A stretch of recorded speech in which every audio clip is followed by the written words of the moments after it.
thò ra từ từ cúi xuống bên forward. Một lần nữa nào hít từ vào hai tay lên dù đây slowly từ từ tay thẳng lưng thẳng. 1 2 3 4 5 6 thò ra từ từ xuống hít thò bên thòng đầu xuống hai tay sau tay thẳng. 1 2 3 4 5 6 từ từ đầu lên hai tay lên để nào hít từ vào hai tay đăng cái thò ra từ từ bên trái mắt nhìn lên tay thẳng dù đây. 1 2 3 4 5 6 từ nào hít từ vào thò ra đôi bên slowly từ từ bên phải mắt nhìn lên. 1 2 3 4 5 6 từ nào hít từ vào thò ra tay trái nằm gối then slowly từ từ bên trái mắt nhìn lên. 1 2 3 4 5 6 từ nào hít từ vào thò ra đôi bên slowly từ từ bên phải mắt nhìn lên. 1 2 3 4 5 6 hai tay lên để nó hít từ vào thò ra từ từ sang trái lưng thẳng tay trái cấp sau. Nó hít từ vào lên một lần nữa thò ra đôi bên slowly từ từ lưng thẳng mặt lên sau. Một lần nữa nào hít từ vào thò ra sang trái lưng thẳng. Nào hít từ vào lên thò ra bên phải. Nào hít từ vào lên thò ra từ từ xuống chiều đây hít thò bên thoáng mắt lên sau. 1 2 3 4 5 6 từ nào hít từ vào thò ra đôi bên lưng thẳng hít thò bên thoáng. 1 2 3 4 5 6 thì nào hít từ vào từ từ hai tay sang ngang then slowly tay phải lên chuột hai tay gấp tới để nào hít thò ra đầu lên mắt nhìn lên mỏi nút lên. 1 2 3 4 5 6 từ từ lưng thẳng để nào hít thò ra nhìn bên trái từ từ mắt nhìn sau. Look at your left side. 1 hít thò bên thẳng. 2 3 4 5 6 từ nào hít từ vào hai tay sang ngang đôi tay tay trái lên trước hai tay gập từ nào hít thò ra đầu lên slowly từ từ mỏi nút lên lift your chest. 1 eagle arm. 2 3 4 5 6 từ từ mắt lên thẳng để nào hít thò ra nên bên phải lưng thẳng mắt lên sau. 1 2 3 4 5 6 từ nào hít từ vào hai tay lên thò ra slowly tay trái cấp sáu quay tay xuống then slowly mắt nhìn lên dù đây xoay quay đầu lên dù đây. 1 2 3 4 5 6 từ từ đầu lên hai tay lên nào hít thò ra tay trái gập nằm gối phải tay phải lên cao mắt nhìn lên chỗ đây. Lift your right hand. 1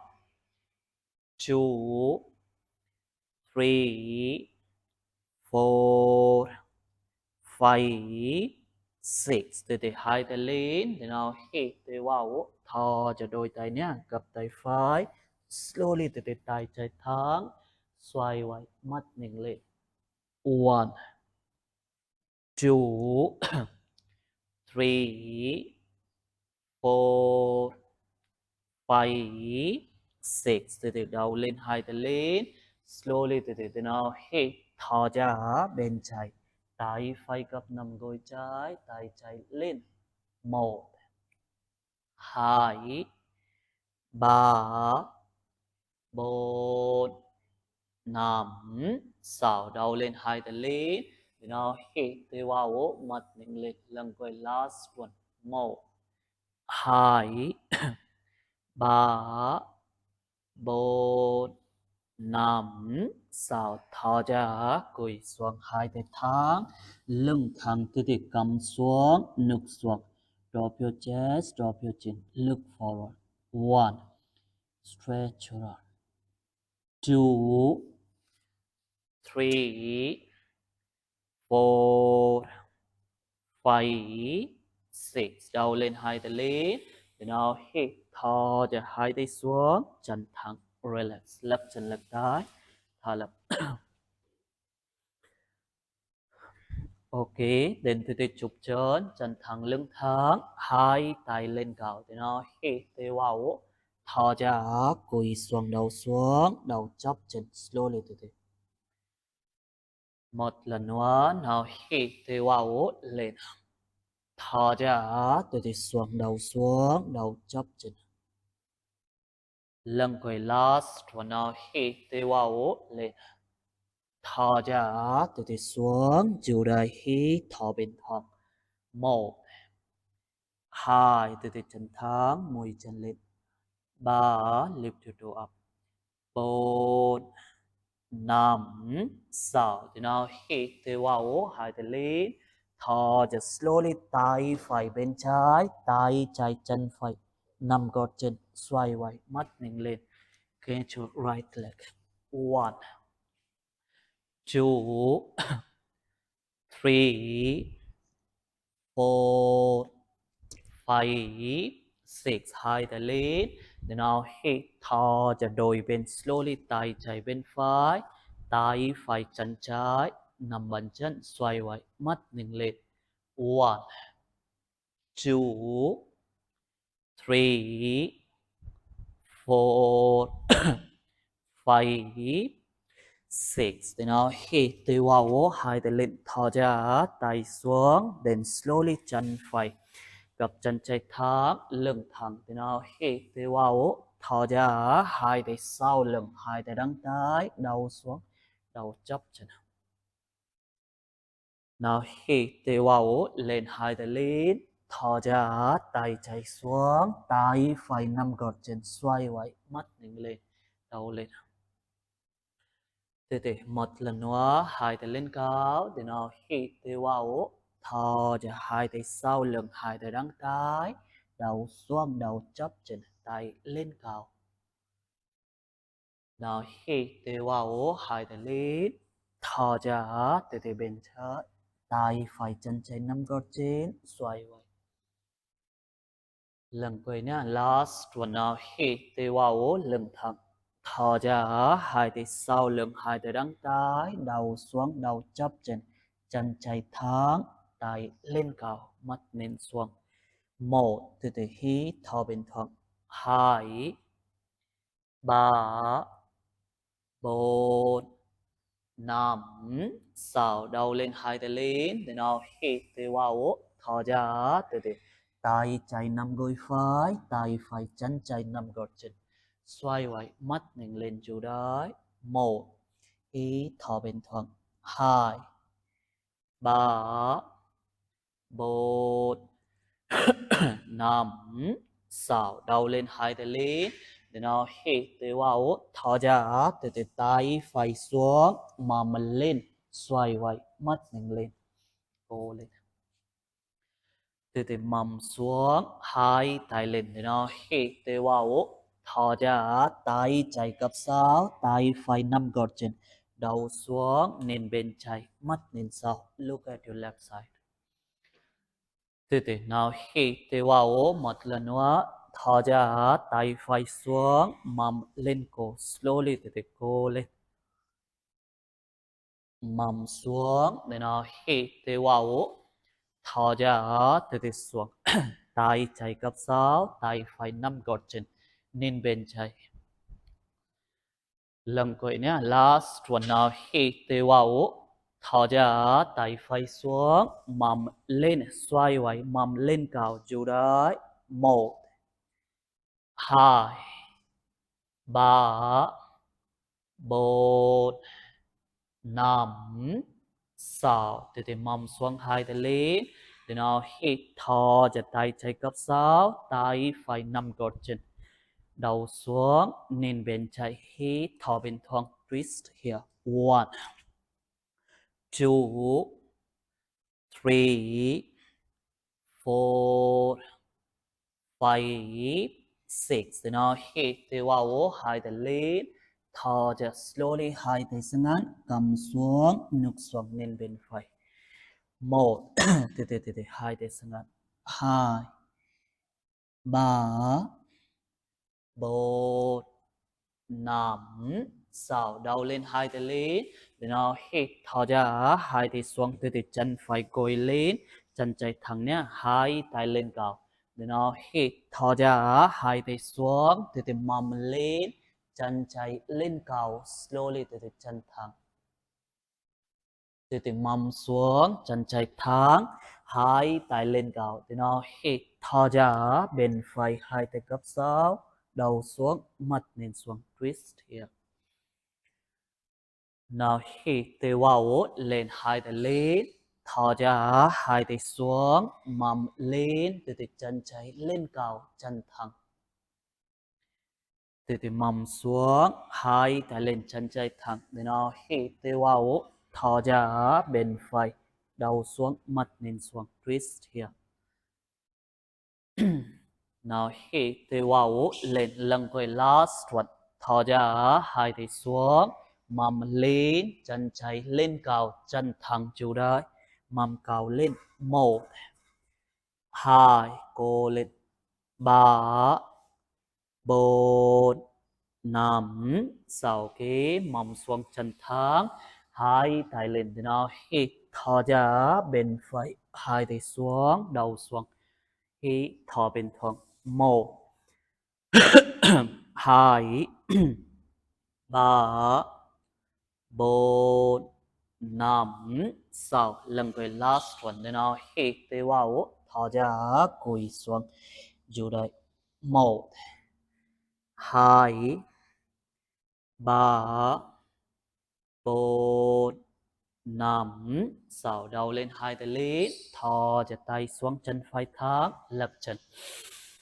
Đôi chân slowly từ từ. Chân trái gập, chân phải thẳng, 2 tay lên cao. Nào hít thở ra, 2 tay sau lưng, 2 tay đằng trái, đầu xuống, đầu chóp chân. Nào hít vào lên 2 tay lên, thở ra, tay phải nắm gối, tay trái nắm gót trên, xoay quay, mắt nhìn lên, đầu lên. Tiếp nào hít vào 2 tay lên, thở ra 2 tay sau lưng, 2 tay đằng trái, từ cúi xuống, bên forward, chân phải thẳng, đầu chóp chân. Nào hít vào lên 2 tay lên, thở ra từ xuống, slowly xoay quay, mắt nhìn lên. Look up. Lần cuối last one. Nào hít vào, thở ra 2 tay sau lưng đằng trái, từ đầu xuống, chân phải thẳng, tay cao lên, hít thở bên thuận. 1, 2, 3, 4, 5, 6. Từ nào hít vào, thở ra từ xuống, giữ đây, slowly từ xoay quay, mắt nhìn lên. 1, 2, 3, 4, 5, Sào thì hai tay lên mặt nên thắng. Thì nó hít thò cho tay trái xuống. Mầm lên. Xoay quay. Mầm lên cao. Chân phải thẳng. Thì mầm xuống. Hai tay lên. Thì nó hít thì vào. Thò ra. Tay phải gấp sáu. Tay trái nằm gọt chân. Đầu xuống. Nhìn bên phải. Look at your right side. Nào hít thì vào một lần nữa. Thò ra tay trái xuống. Mầm lên. Slowly thì cô lên.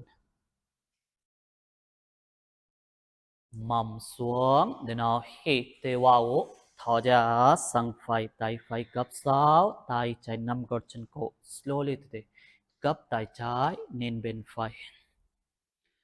Lần cuối last one. Nào hít thì vào. Thò ra tay xuống. Mầm lên. Dù đây slowly thì chân phải thẳng. Mầm cao lên. 1 2 3 4 5 6 từ mầm xuống hai tay lên. Thì nào hít thì vào. Thò ra slowly từ xuống. Dù đây hít thò bên thuận. 1 2 3 4 5 6 đầu lên hai tay lên mắt lên thẳng. Thì nó hít thò ra hai tay sang ngắn cầm xuống ngực xuống lưng thẳng hít thò bên thuận. Drop your chin. 1 look forward. 2 3 4 5 6 đầu lên hai tay lên. Thì nó hít thò ra từ tay xuống chân trái gối lên chân phải thẳng hai tay lên cao. Thì nó hít thì vào thò ra hai tay xuống mầm lên slowly chân phải lên cao. Từ chân xuống mầm xuống hai tay lên. Thì nó hít thì vào thò ra sang trái nhé. Hai tay cấp sáu mặt nhìn xuống. Từ một lần nữa. Nào hít thì vào thò ra hai tay xuống mầm lên cổ slowly chân phải thẳng mầm lên cao. Mầm xuống chân thẳng hai tay lên. Thì nó hít thì vào thò ra từ xuống sang trái twist left side. Lần cuối nhé. Last one. Nào hít thì vào thò ra hai tay xuống mầm lên slowly chân phải lên cao. Dù đây hít thò bên thuận. 1 cô lên. 2 3 4 5 6 mầm xuống chân thẳng hai tay lên. Thì nó hít thò just slowly từ sang trái hai tay cấp tay đầu xuống hít thò bên thuận. Dù đây 1 2 3 4 5 6 kế hai tay lên lần cuối last one. Thì nó hít thò cho cùi xuống hai tay xuống chân phải thẳng đầu chắp chân. 1 2 3 4 5 6 đầu lên hai tay lên. Thì nó hít thò cho xuống chân thẳng